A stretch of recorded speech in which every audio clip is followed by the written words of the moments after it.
Today, I'm going to explain a horror action movie called The Mummy. The Tom Cruise one, not the good one. Spoilers ahead. Watch out, and take care.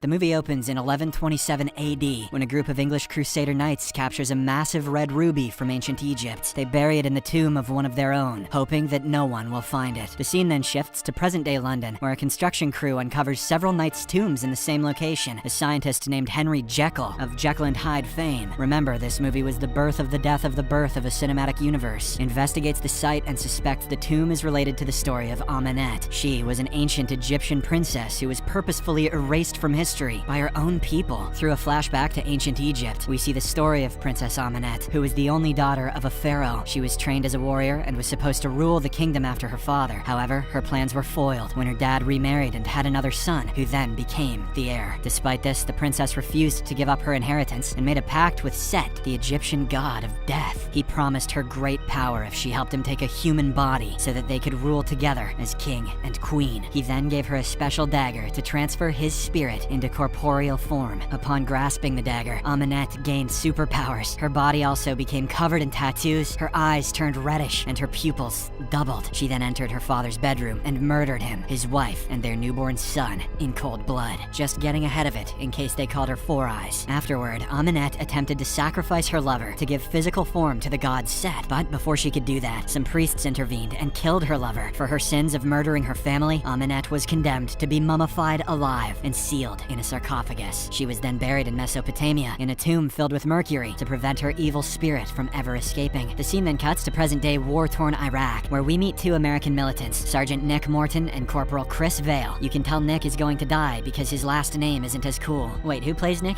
Oh, never mind. They are currently defying their superiors' orders and driving into a village overrun by insurgents. It turns out that Nick wants to search for valuable artifacts from the ancient world that they can smuggle back and sell on the black market. However, Chris is clearly against this, as it could get them into trouble, and the place is also not safe. Not long after, the duo is ambushed by enemies from all sides, with gunfire raging everywhere. They try to fight back, but they're running out of ammo, and the insurgents are in overwhelming numbers. With no other option, Nick orders an airstrike to eliminate the insurgents. Soon after, some military aircraft arrives, and the village is destroyed by missiles launched from above. He didn't even have a 3-kill spree. Several explosives then occur, collapsing the Earth's top layer and opening a hole in the ground. Nick and Chris are sucked into it, and they shockingly discover a massive sarcophagus in there, which is actually Amenet's tomb. Since the artifact is too heavy to steal, the duo informs their commanding officer, Colonel Greenway, of their discovery. Shortly after, Greenway arrives with several soldiers to investigate the valuable find. Along with him is a British archaeologist, Jenny Halsey, who immediately slaps Nick upon seeing him. It turns out the two had a one-night stand in Baghdad a few days earlier. Nick nicknamed himself Teabag Daddy. It was so hot. But while she was asleep, he stole her map of this place and sneaked out. Following this, Nick, Chris, and Jenny grab their flashlights and head inside the eerie hole to investigate. Once there, they discover a tomb that appears to be guarded by sphinxes. The strange thing is that the sphinxes are facing inward rather than outward, and several chains are holding the sarcophagus down. Jenny examines the find and realizes that the contents are worth millions of pounds. As they explore further, they notice mercury flowing everywhere. Jenny then reveals that in ancient Egyptian mythology, mercury is believed to weaken the power of demons. Upon seeing such an eerie place, Chris gets scared and suggests that they leave, but the others refuse. This irritates the guy, so he shoots the chain that is holding the sarcophagus in place, causing it to rise. Immediately afterward, a large group of camel spiders appears out of nowhere, and one of them even bites Chris. Meanwhile, Nick experiences a vision of Princess Amenet, who thanks him for freeing her and calls him my chosen one. But Jenny brings him back to his senses and asks for his help in getting the tomb out of the place. After this, they place the sarcophagus on the aircraft and head for London. Chris, who had been bitten by the spider, begins to show bizarre behavior. He tries to open the sarcophagus for no apparent reason. When Greenway forbids him from doing so, Chris violently stabs him. This alarms the rest of the soldiers, and they get ready to retaliate. Nick wrestles a gun from one of them and threatens to shoot if they hurt his friend. However, when the possessed Chris tries to attack him, Nick is forced to kill him himself. At this moment, the plane is bombarded by a huge flock of crows. They break through the glass and immediately kill the pilot and co-pilot. This causes the aircraft to free fall, and it looks like no one is going to survive. With the clock ticking, Nick saves Jenny's life by giving her the only parachute he can find and throwing her overboard. Not long after, the plane crashes in the English countryside, and all the passengers aboard are killed. The next day, we see the dead bodies of the soldiers laid out in in a morgue room, but Nick, who had been declared dead, suddenly wakes up and rips up the plastic bag. He looks at himself and is shocked to discover that he has no signs of any scars or injuries. Just then, Chris's ghost appears and informs Nick that he is cursed by Aminette, who seeks to use him as a vessel for Set. Before he can explain any further, Jenny and some doctors enter the morgue. They cannot see Chris's ghost, but they are shocked to find Nick alive and well. Elsewhere at the crash site, 2 officers are inspecting the wreckage. One of them notices that the sarcophagus has been broken open during the crash. He spots Aminette's mummy and calls his partner over to take a look, but suddenly, Aminette wakes up and stabs him in the eye with her hand. She then kills him and sucks the energy out of his mouth. Moments later, the second officer arrives and is horrified to find the mutilated corpse of his partner. He tries to run, but Aminette kills him and drains his energy as well. This process regenerates her and gives her more human features. After gaining some energy, she orders the 2 corpses to rise as zombies and become her slaves. In another scene, Nick and Jenny are in the pub, trying to make sense of how he came back to life. Jenny thanks him for saving her and explains that she read the hieroglyphs on the sarcophagus. She then explains the story about the Egyptian princess Aminette and the god of death, Set. Jenny also informs him about an ancient artifact known as the Dagger of Set. Its handle is topped with a ruby, and only the knife and the stone together can give Set the power to gain a physical form. Jenny is certain that this artifact is hidden somewhere in Europe, as it was stolen by English crusaders. Afterward, the duo arrives at the site of the crashed plane, but Nick further leads the bewildered Jenny into an ancient, abandoned building. It turns out to be the resting place of the tombs, where the English crusaders were buried. While exploring the site, Nick blacks out and suddenly finds himself inside a church, where several zombies capture and restrain him. At this moment, Aminette makes her grand entrance and calls him her chosen one. She then destroys a statue, revealing the dagger that had been hidden within. Aminette tries to finish the ritual that will transform Nick into Set, but she stops abruptly when she notices the ruby is missing from the dagger's hilt. Jenny also arrives at the spot, which distracts Aminette and her zombies. The enraged princess rushes to attack Jenny, giving Nick the opportunity to free himself. He fights off the zombies using the dagger and manages to subdue them. The duo then escapes the place and drives away in their van, but several zombies appear in their path, causing the van to swerve and crash. In the aftermath, Aminette slowly approaches the wreck, but then suddenly, several armed men show up and shoot her with mercury-tipped bullets. They successfully restrain her and also help the duo get out of the wreckage. In the next scene, Nick and Jenny arrive at a facility that is hidden beneath the Natural History Museum of London. As Nick walks through its halls, he notices strange artifacts, including a skull with fangs and a scaly forearm. He eventually meets Henry Jekyll, who turns out to be Jenny's boss. The scientist introduces himself as the leader of Prodigium, a secret organization devoted to uncovering and containing dark forces. I'm the Samuel L. of this bitch. Meanwhile, Aminette is heavily restrained, with mercury pumped through her veins to keep her subdued. Henry then informs Nick that his facility is the only one capable of removing his curse, but Aminette says that his fate is sealed and the curse cannot be undone. Meanwhile, another archaeological team of Prodigium is seen excavating the Crusader's tomb. They unexpectedly discover the ruby, which Aminette also learns of with her powers. To break free, she summons a spider and orders it to crawl into the ear of a Prodigium technician. The possessed technician then destroys the component of the machine that pumps mercury into her veins. Later, Henry and the team are also informed about the discovery of Ruby. Henry tries to inject himself with a serum, but Nick stops him and demands answers about what they intend to do next. The scientist reveals that they must kill Nick, as he is the vessel Aminette has chosen to bring Set into the world. This enrages Nick, but Henry insists that it is a necessary sacrifice for the greater good of humanity. Not willing to give up on his life, Nick steals Henry's serum and tries to flee, but this proves to be a huge mistake. It turns out the scientist has a split personality, and he regularly injects the serum to prevent the transformation. He now loses control and transforms into his sadistic and violent alter ego, Mr. Hyde! Well, Pagemaster reference. Upon seeing this, the guard manages to take Jenny away. Nick, however, remains locked inside with the awakened monster, who begins to brutally beat him. Jenny desperately tries to break through the bulletproof glass to save him, but to no avail. Just when things look bleak for our hero, he manages to grab the syringe and injects it into the enraged scientist. After the situation finally calms down, Nick and Jenny leave the facility to find the ruby and destroy it. On the other hand, Aminette manages to free herself from her chains and kills several soldiers. She sucks the life energy from many Prodigium men before retrieving the Dagger of Set. Afterwards, she unleashes her dark powers to shatter all the glass in the Prodigium headquarters. She then arrives at the Crusader's tomb and resurrects the knights' corpses. Under her command, the zombies swiftly slaughter all of Prodigium's soldiers in the tomb. This allows Aminette to retrieve the missing ruby and place it back on the dagger's pommel. Elsewhere, Nick and Jenny meet Chris's ghost, who guides them towards the ruby. However, on their way, they are intercepted and attacked by the corpses of the Crusaders. The zombies destroy a wall, causing them to fall into the sewer waters. But despite the odds, the duo fights bravely against them, with Nick managing to smash and rip their heads off. After they finally free themselves, they try to reach the surface and leave, but unfortunately, Amanette shows up out of nowhere and drags Jenny underwater. Nick struggles to catch up, and by the time he reaches her, Jenny has already passed away. A devastated Nick then launches an attack on Amanette with all his might, but he's obviously of no match against her and ends up getting injured. The princess informs him that there are fates worse than death and that Jenny is in a better place. She then grabs him by the neck and says he should surrender to her because when all is over, he will thank her. This seemingly convinces Nick, and he allows himself to be kissed by Amanette, but it turns out to be a trick. Made you kiss me? And he immediately snatches the dagger from her. He then decides to destroy the ruby, hoping to end her power for good. However, Amanette tries to change his mind by claiming that if he allows himself to be possessed, he will transform into a god with power over life and death. Upon hearing this, Nick looks at Jenny and realizes he wants nothing more than to bring her back to life, but he also understands that the ritual will give Amanette power over him. Hence, after a bit of consideration, he stabs himself in the heart instead. This causes him to undergo the transformation, and his eyes separate into two sets of pupils. Amanette is thrilled by the sight, and Nick approaches her carefully. She thinks he's about to kiss her, but little does she know Tom Cruise never kisses ladies in his movies, and Nick begins attacking her with his new superpowers instead. He easily overpowers the princess, pins her down, and starts sucking out her life energy. In the end, Amanette collapses and reverts back to her shriveled mummy form. Next, Nick uses his powers to resurrect Jenny, but when she finally comes back to life, he is nowhere to be seen, leaving her confused. After a bit of searching, she eventually notices Nick hiding in the shadows. He is refusing to show his face, even after Jenny calls him multiple times. This makes her realize that he sacrificed himself to save her life. With tears in her eyes, Jenny begs him to stay, but Nick bids her farewell and leaves, as he knows he's no longer a human. The scene then cuts to a few days later, where we see Henry and Jenny watching on as the mummified body of Amanette is sealed in a sarcophagus. The sarcophagus is then filled with mercury to prevent the princess from ever escaping again, unless more greedy idiots find it again in the future. Elsewhere, in the desert, we see Nick with Chris, whom he has brought back to life. The movie ends as the two best friends ride off on their horses, heading off to seek out a new